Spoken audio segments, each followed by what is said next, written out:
Halo sobat, selamat datang kembali di channel tutorial. Oke sobatku, pada hari ini kita akan bahas tentang bagaimana sih cara belajar bicara di depan kamera ya, atau di depan umum. Jadi buat teman sobatku sekalian, mungkin kalau teman-teman bisa lihat tutorial saya sebelumnya itu menggunakan rekam layar ya. Saya berbicara di belakang layar. Nah, saya coba bicara di depan kamera seperti ini. Gimana sih caranya supaya kita dapat bicara dengan lancar? Ada beberapa poin yang teman-teman harus perhatikan. Yang pertama adalah siapkan mental dan percaya diri. Jadi buat teman sobatku sekalian, sebelum kita berbicara di depan kamera atau di depan umum, kita harus siapkan mental, kita harus percaya diri dulu. Jadi abaikan di sekeliling kita, jangan kita merasa minder, jangan kita merasa saya nggak bisa, saya nggak sanggup, jangan seperti itu.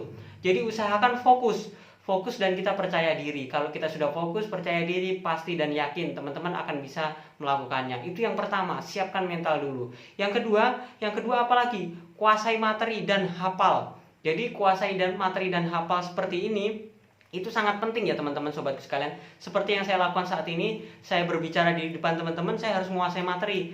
Kalaupun saya nggak menguasai materi, saya bikin urutan daftar untuk apa yang akan saya sampaikan. Seperti teman-teman bisa lihat di sini, saya membuat daftar urutan ya. Daftar urutan apa yang saya bicarakan tentang cara belajar bicara di depan kamera seperti itu. Jadi teman-teman persiapkan materinya, hafalkan, kalau perlu kuasai, dan setiap poinnya teman-teman pahami. Jadi yang ditulis di sini hanya setiap poin ya. Jadi kita sudah hafal nih materi apa saja yang akan kita sampaikan seperti itu. Teman sobatku sekalian harus persiapkan materinya. Kalau materinya nggak bisa atau teman-teman merasa ragu, jangan lakukan. Karena apa? Teman-teman nggak akan pernah bisa bicara karena teman-teman nggak menguasai materinya seperti itu. Itu yang kedua.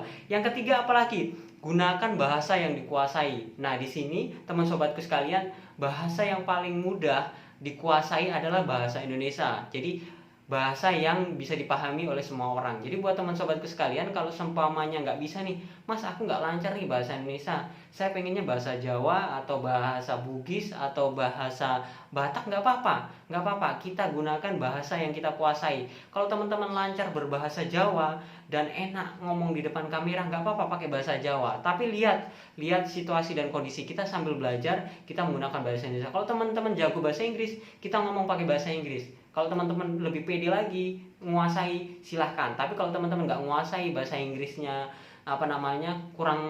kurang fase, kurang enak didengar, ya saran saya jangan. Karena apa? Nanti yang akhirnya teman-teman akan dibully oleh para penonton YouTuber seperti itu teman sobat sekalian. Itu adalah cara yang ketiga. Cara yang ketiga adalah gunakan bahasa yang dikuasai. Yang keempat adalah fokus mata. Fokus mata di kamera. Jadi buat teman sobatku sekalian yang mau bicara di depan kamera, saran saya fokus di depan kamera. Jangan fokus di kalau menggunakan handphone ya, jangan fokus di layarnya. Kalau fokus di layarnya, mata teman-teman itu akan melense, akan mengor seperti itu. Jadi kita fokus di depan kamera. Kalau teman-teman membuat konten tutorial, rekam layar atau sejenisnya, kita bicara di belakang layar, kita harus kuasai materi dan kita coba bicara dengan lancar ya. Kita coba 1-2 kali, kalau sudah lancar baru kita mulai untuk berbicara. Seperti itu teman sobatku sekalian. Fokus mata harus ke arah kamera, ke mata kamera ya, bukan ke layar handphone kalau menggunakan smartphone. Kalau menggunakan kamera otomatis antara layar dan kameranya itu agak sejajar, jadi kita enak melihatnya. Kalau menggunakan handphone, teman-teman harus fokus di depan kamera. Itu adalah cara yang keempat.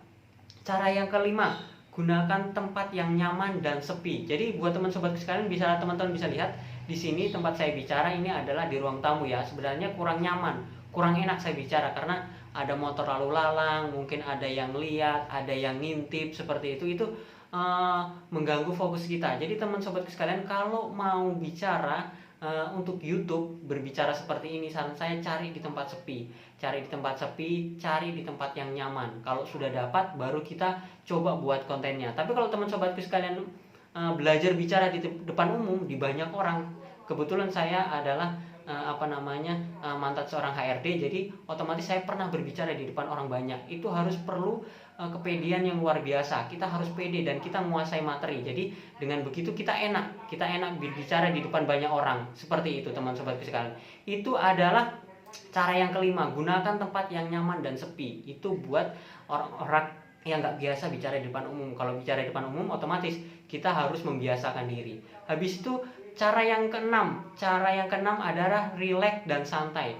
Rileks dan santai di sini kita berbicara seperti ini, kita harus santai berbicara. Jangan teman-teman berbicara itu kaku, kayak kita melakukan rapat atau melakukan hal-hal yang resmi seperti itu. Jangan, kita berbicara seolah-olah santai, abaikan kiri kanan, kayak kita berbicara dengan teman, kayak kita berbicara dengan keluarga. Mungkin pada saat kita berbicara dengan wawancara dengan seseorang, tanya jawab seperti itu, teman sobatku sekalian, lakukan seperti itu, rileks dan santai, lakukan seperti itu. Cara yang terakhir ini cukup mudah teman-teman. Cara yang terakhir cukup mudah tapi wajib teman-teman lakukan. Kenapa saya bilang wajib? Karena ini yang menentukan teman-teman berhasil tidaknya berbicara di depan kamera atau di depan umum.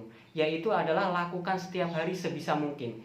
Nah, kenapa saya katakan lakukan setiap hari? Teman-teman bisa lihat di video saya di channel Timon Adiwoso. Di situ saya ada bicara di depan kamera gimana saya berbicara 2 tahun yang lalu dengan saat ini. Gimana saya bicara menyampaikan materi 2 tahun yang lalu dengan saat ini. Sangat-sangat berbeda. Kalau dulu mungkin saya agak sedikit belepotan ya, susah mau menyampaikan sesuatu. Tetapi setelah berjalannya waktu, saya coba nih. Dalam satu minggu mungkin saya 3 kali.